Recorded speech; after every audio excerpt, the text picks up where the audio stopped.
ছাত্ৰী-ছাত্ৰীসকল তোমালোকে এটা বস্তু বাৰে বাৰে চাগৈ ভাবি আছে যে ছাৰে শক্তি স্তৰৰ কথা কৈ আছে আচলতে শক্তি স্তৰবোৰ কেনেকুৱা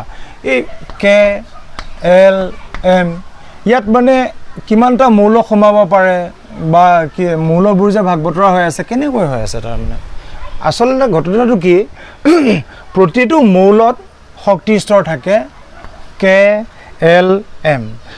ডাঙৰ যেতিয়া ক্লাছবোৰ পাবা ইয়াতকৈ বেছি বিশদভাৱে তোমালোকে গম পাবা এতিয়া কে কক্ষ এল কক্ষ আৰু এম কক্ষ এইকেইটা হৈছে মৌল এটাৰ শক্তি কক্ষ এইকেইটা আৰু মৌলটোৰ যিবিলাক ইলেক্ট্ৰনবিলাক ইয়াত সোমাই সোমাই থাকে কে কক্ষ এল কক্ষ এম কক্ষ ঠিক আছে এতিয়া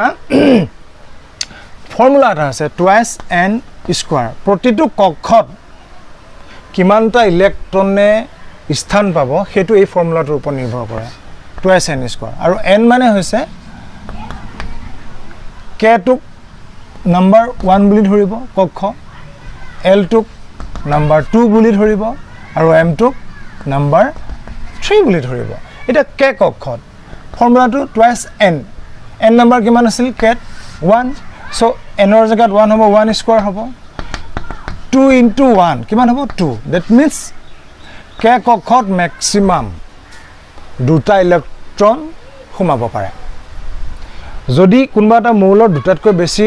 ইলেক্ট্ৰন থাকে তেতিয়া ইয়াত দুটা সোমাই লোৱাৰ পিছত বাকি কিটা মৌলক এল কক্ষ লৈ যাব আৰু এল কক্ষত চোৱা এতিয়া টুৱাইছ এন স্কয়াৰ আছিল নহয় এল টু এন নাম্বাৰ কিমান 2 নাম্বাৰ 2 সো ইয়াত যেতিয়া টুৱাইছ এন স্কয়াৰ ফৰ্মুলাটো ইউজ কৰা যাব এনৰ জায়গাত 2 স্কয়াৰ হৈ যাব 2 বহি যাব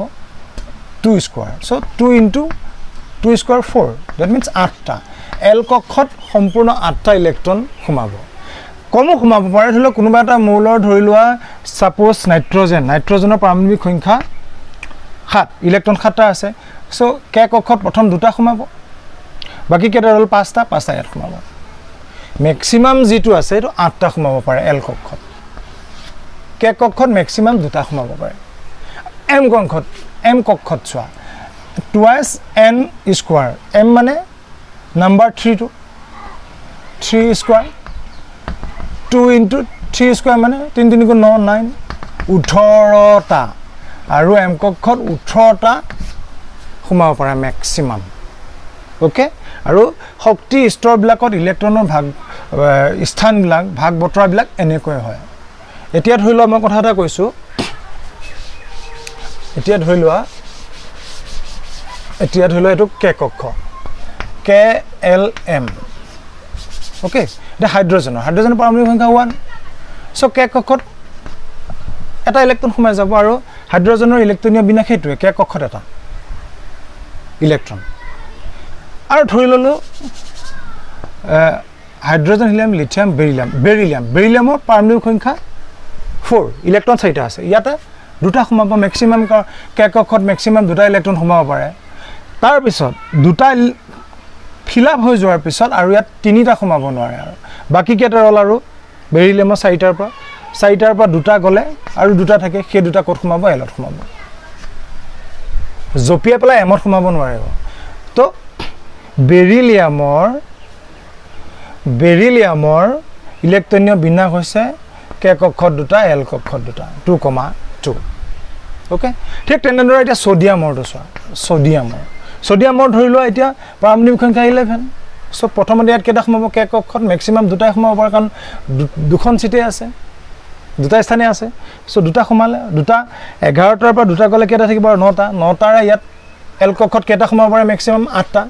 সো ইয়াত 8টা সোমাব গতে 9ৰ পৰা 8 গলে আৰু এক বাকি থাকিল একটো ইয়াত সোমাব এনেকৈ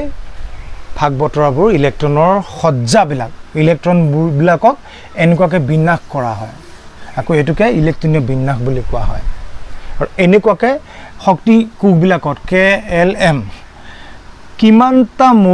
কিমানটা ইলেক্ট্ৰন সোমাব এটো নিৰ্ধাৰণ হৈ আছে কে কক্ষত ম্যাক্সিমাম দুটা